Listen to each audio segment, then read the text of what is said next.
Wanted to show you some old tech that I have laying around. Let's get started. Thought it might be cool to show you some of this old tech that I had laying around. I was doing some cleaning and came across all this stuff, and I thought I do want to get rid of it, but before I do, figured I'd make a quick video to show you what I got. Alright, first up is my very old Samsung smartphone.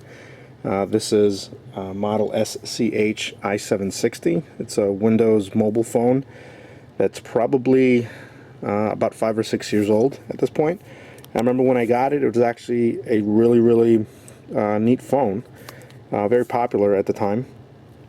Had a micro SD, volume control, and then various, camera button, Windows start button.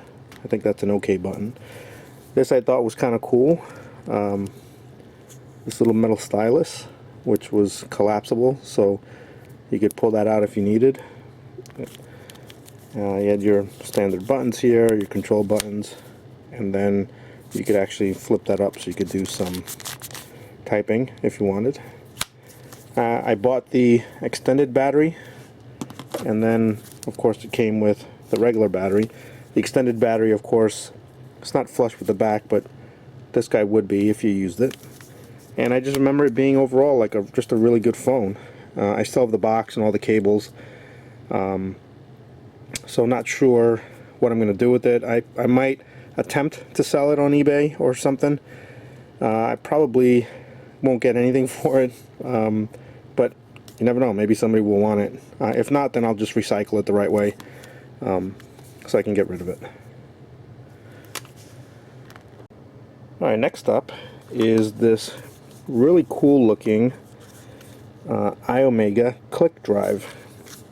What this was is an old PC card that you would stick in a laptop, and this had a little slot on the end, if I can focus here, and it came with these kind of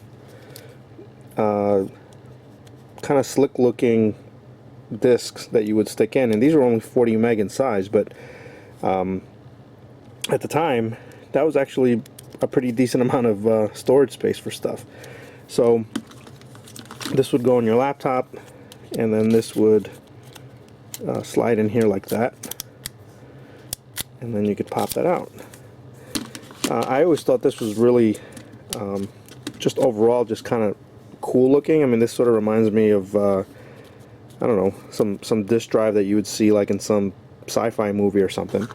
And this little carrying case was included, and that's kind of cool.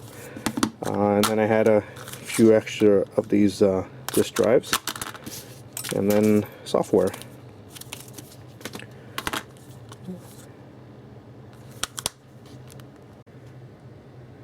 Depending on how old you are, you may or may not know what this is. This is a compact iPack, and it's a sort of looks like a smartphone of today, but this is actually a PDA, or a personal digital assistant, running a version of Windows called Pocket PC. This is the forerunner to Windows Mobile, and this has got to be, oh boy, maybe 10 or 11 years old, something like that. This is probably one of my favorite devices that I've purchased. I just remember waiting, because I actually did get this off eBay, and I can't remember how much I paid for it, but it was a lot. And let me take it out of the box and I'll show you what it looks like. Alright, I've got this plugged in so I can show you what it looks like powered on. So this little button over here actually has a little cassette tape icon, and you could actually press that and actually take dictation, which is kind of cool. Headphone jack, and just your standard quick buttons, navigation pad, and a speaker. And then on the bottom you had this big giant plug here, which you would get these, what they would call these expansion packs, and this would slide onto the back of the unit like this, and would, you know, plug in that way.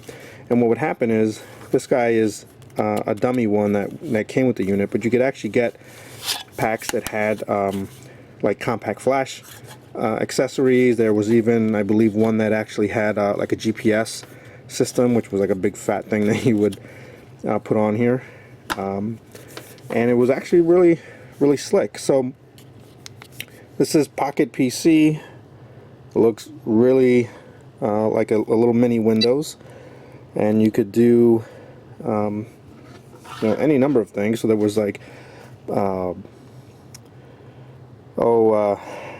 like your pocket versions of Word and Excel, and then you had different games and your calendar, your contacts, email, and that kind of thing. And you would stick this in a little cradle, and it would sync up with your computer, and it would give you what you needed.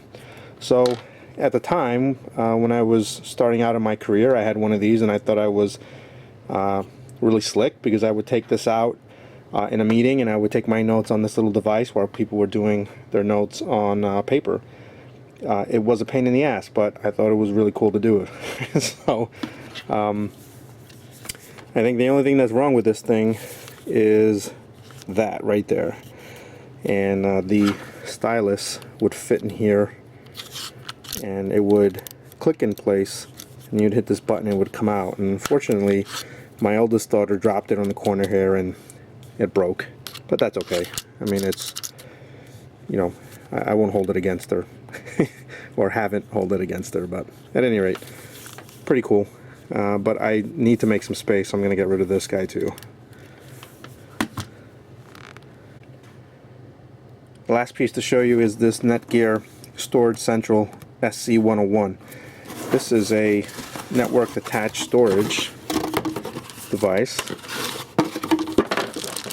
and what it is, this is not a toaster, even though it looks like one. This guy here, let me take off the front so I can show you. This actually houses 2 hard drives, and at the time, IDE drives. There's actually still one in there. I'll pull that out. At any rate, so what you would do is you put in 1 or 2 hard drives, and then hook it up to your network. And I think this is only 10100 Ethernet, I'm pretty sure. And then stick this somewhere, like in a closet or a shelf or by your computer or whatever. And then you would have hard drive space available to yourself as well as anybody else that was on your Windows network. I got this for a guy that I used to work for, and he needed some extra space, and I recommended this at the time that for him to use it. I actually probably would consider keeping this or using it on my network, just because it's relatively compact. But the problem is that you need some special access software to get to the data. So you needed to load some special driver software and a special utility to be able to map the drive on your Windows box. And I think it only works on Windows XP. I don't think it goes beyond that. And I'm not about to try and figure out how to make it work in Windows 7. But I'm sure there are a lot of people who are still using Windows XP who would probably be able to get some use out of this. So this is going to go on eBay. I'll see what I can get for it, even if it's you know, just a few bucks. It'll be worth it, and start to clear out some space and start collecting some money for some projects. So that's about it, guys. You know, one man's junk could be somebody else's treasure, I guess. Anyways, follow me on Twitter. Thanks for watching. See you next time.